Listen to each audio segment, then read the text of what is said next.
$19.99. You better hurry. I got it across. Coin TV invites you to walk for someone you love. Saturday, April 27th, right here at the Rose Quarter Commons. Support the March of Dimes and give every baby the best possible start in life. You're watching Coin TV, Channel 6.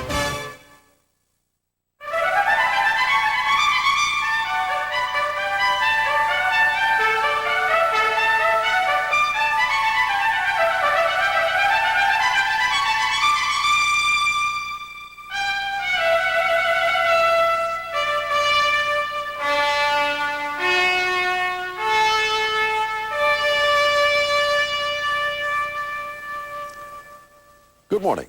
I'm Charles Osgood, and this is Sunday morning. It was a day like any other. Alarm clocks went off. People dressed and grabbed cups of coffee and their children by the hand to take them to the daycare center.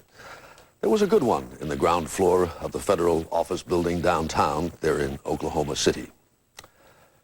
It was a day like any other until the blast that ended so many lives and forever changed so many more. From Terrence Smith, our cover story this morning amounts to an act of remembrance. Not that we could ever forget the 19th of April, 1995. Wow. Holy cow. When you mention Oklahoma City, this is the image that inevitably comes to mind. The explosion that ripped through the federal building here 1 year ago this week.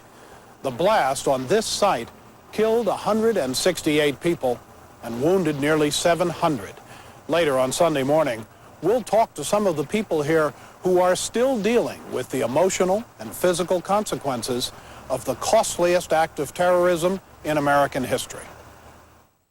The Pulitzer Prizes were awarded last week, one of them posthumously to a young composer who did not live to see his musical play open on Broadway. Its author may be gone, but Rent is just beginning to make its influence felt, largely because, as we will show you later this Sunday morning, the man who wrote it knew perfectly well that he was staging a revolution. The Back Nine is the story of a golfer come late to glory. He is an old pro, literally an old pro. Alan Doyle is 47, the oldest rookie ever to play on the professional golf tour. It's been a neat couple of months. And I've been, they treat me kind of as an odd bird out there. He is every middle-aged golfer's fantasy. But when he's not competing against the best players in the world, he can be found in his usual spot, holding court at Doyle's Golf Center back home in LaGrange, Georgia. Alan Doyle says he's no celebrity, just a hard-working old pro. From Jacqueline Adams, we will have a portrait of a remarkable woman, the writer Zora Neale Hurston, and of the remarkable place that formed her. A postcard from Nebraska from Roger Welsh. From John Leonard, thoughts on a hermit of Montana and the herds of England. Two strains of madness are John Leonard's subject this morning. And we will have a talk later on with CBS News correspondent Scott Pelley about the case being developed against the men accused of the bombing in Oklahoma City. First, however, here are the headlines for Sunday morning, the 14th of April. There have been more Israeli air attacks today against targets in Beirut. Lebanese and Syrian troops reportedly have been responding with heavy anti-aircraft fire, but there is no word of any Israeli aircraft having been hit. President Clinton leaves late today for Asia. He will make a brief stop in Korea before going on to Japan for a 3-day state visit. The president then goes to Russia for a summit meeting on nuclear safety. In Russia, churchgoers are celebrating Easter, which falls 1 week later on the Orthodox calendar. This was the ceremony at Moscow's Church of God. Solemnities there and elsewhere in Russia will continue today.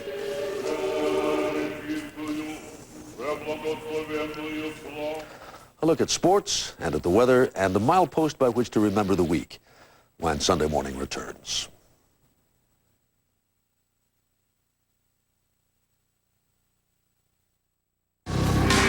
Dodge Ram is #1 in resale versus Ford, Chevy, and GMC. #1 in horsepower, #1 in torque, even #1 in payload. In fact, Dodge Ram is #1 in more categories than any full-size pickup. So it should come as no surprise that across America, Dodge pickups are #1 in sales growth. Now get up to $570 in total savings on Dodge Ram. See your local Northwest Dodge dealer today.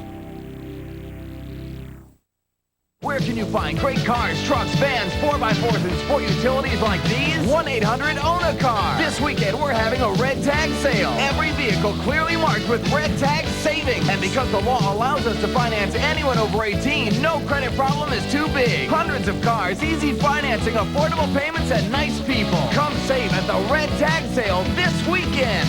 1-800-OWN-A-CAR.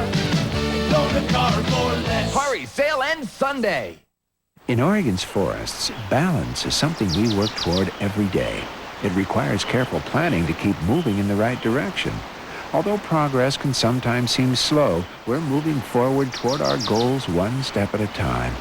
Because the necessity to balance the needs of people and nature in Oregon's forests is great.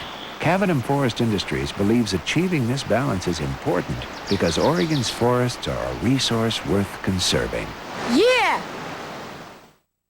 I see a lot of people that put up with scratch lenses, and a scratch lens means they're not seeing properly, and for me that's a real problem. LensCrafters DuraLens can help make that problem go away. This is steel wool on a typical scratch-resistant lens, and this is a DuraLens. No other plastic lens is more scratch-resistant than a DuraLens. Looks great. Only LensCrafters has them, and even these will be ready in about an hour. DuraLenses help me help people see better. I feel really good about that. LensCrafters, helping people see better, 1 hour at a time. In sports, let's begin with a horse race. The Wood Memorial is traditionally a key race in the run-up to the Kentucky Derby. Coming around the far turn at Aqueduct, Unbridled's Song pulled ahead. That's him with jockey Mike Smith in front of the pack. In Contention was in contention coming down the stretch. But Unbridled Song held on. In front by 2, in contention. And Unbridled Song managed to win by a length and a half. So he is the favorite for the Kentucky Derby, but as trainer Jim Ryerson well knows, the favorite hasn't won the Derby since 1979.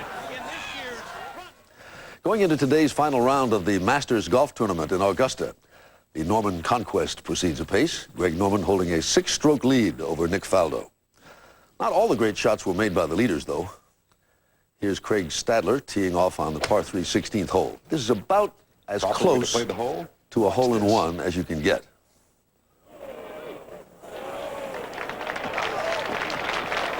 Oh, come on back. Oh, come on some more. Without getting one. Made the trumpet sound. And on the 15th, the old master himself, Jack Nicklaus, with a chip shot that would give a Golden Bear an eagle if it went in. Which it did.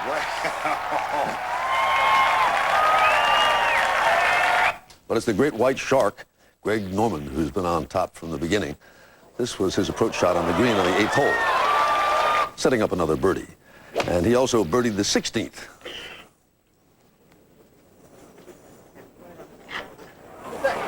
Oh, goodness. To go 13 under par for the tournament, Greg Norman takes his 6-stroke lead into today's final round of the Masters this afternoon, right here on CBS. As for tomorrow's 100th anniversary running of the Boston Marathon, in which some 40,000 people will compete, the weather for that ought to be just fine. Elsewhere in the middle of the country, it will be a little cooler today than it was during the week, about 60 degrees cooler, if you can believe it. In Kansas and Nebraska and South Dakota, where folks were standing about mopping their brows on Wednesday in a 90-degree heat wave, it will be in the 30s today with a howling wind to boot. The chill will extend across the upper Midwest and the Great Lakes and New England, and it will also be moderately cool through the Rockies and the Northwest. Nice and warm, however, all through the South. Where it isn't warm, though, there will be snow. The Rockies, the mountains, and the baseball team were snow-covered yesterday and will be again today. Quite a big snowfall around Denver with wind-blown snow and rain spreading out as well across the plains and the upper Mississippi Valley. In the lower Mississippi Valley and the Tennessee Valley, be on the lookout for some pretty strong thunderstorms. Expect rain and wet snow up there in northern New England, with more snow than rain in the mountains of Maine. And then tomorrow, a heaping helping of rain for the Great Lakes as today's Midwestern storm moves east, though some of what falls may still be white around parts of Iowa and Wisconsin and the upper peninsula of Michigan. thunderstormy all around the southeast and wet through the Ohio Valley. The plains and the Rockies ought to clear up and dry out, though, and in the southwest, a pretty day. In the northwest, pretty wet. As for an event by which to remember the week now, do you recall the story of Icarus and Daedalus? This was in Greece in the age of myth. Daedalus, the father, and Icarus, his son, were trapped in the labyrinth, the enormous maze guarded by a bull-like monster called the Minotaur. No one ever had walked out of the labyrinth. But Daedalus, who was a wise old artificer, conceived of a plan. He and his son would build wings of wood and wax and feathers and would fly out of the maze. Before they took off, his father cautioned Icarus not to fly too close to the sun, the heat of which surely would melt the wax of his wings. But Icarus did not listen. He flew too high and fell to his death. Last week, not a son, but a daughter fell out of the sky. 7-year-old Jessica Dubroff, who was trying to become the youngest person ever to fly round trip across the country, crashed just after takeoff from Cheyenne, Wyoming. Her father died in the crash too, as did the flight instructor who was aboard as the licensed pilot of record. There are differences, of course. This child was not cautioned to trim her wings. She had been encouraged to spread them. We don't tell the story of Daedalus and Icarus very much anymore. We like the other stories, the ones that urge us to aspire, to dare, to be bold, to know no limits. It may be that we have come to like those stories a little too much. Last week was also the week of the cherry blossoms, those springtime miracles that appear in the trees as if out of nothing, showing us their delicate, translucent beauty for only a few days before they fall. Well, we are not cherry blossoms. We should aspire, but to something more than brief glory.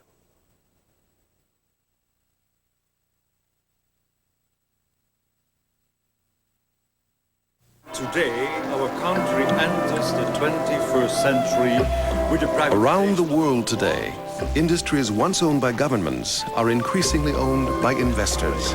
that privatization leads. And by advising governments in privatizations, Merrill Lynch is helping lead the way. Better life for our people. Further evidence that for all our clients, the quality of our advice makes a difference. The difference is Merrill Lynch. You've always made a great team. Together growing, dreaming, caring, and sharing the rewards along the way. Park Avenue. For the comfort, for the luxury, for the quality. Congratulations, you've earned it. Buick Park Avenue. From an extraordinary place, an extraordinary coffee. With a gourmet taste, not a gourmet price. Yuban.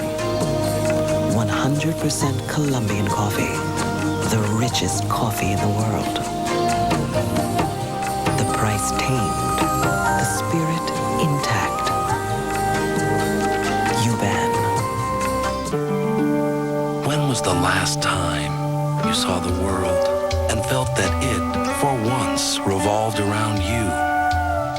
When was the last time you watched an eagle fish for salmon, rode a glass-dome train, or saw a bear from your balcony? And when was the last time you witnessed Mother Nature recreating herself? Holland America Line. It's time.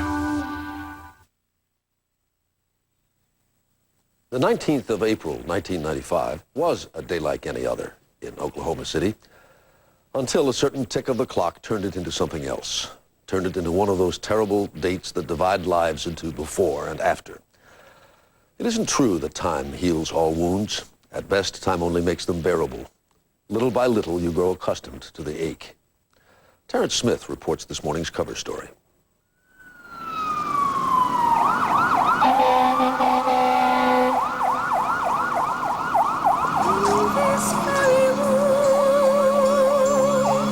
There's quite enough love for one like you, and in this very room there's quite enough joy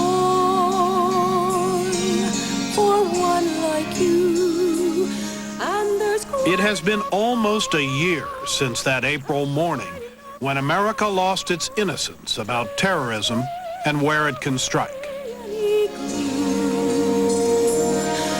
For God, my God. In Oklahoma City, a poignant song and a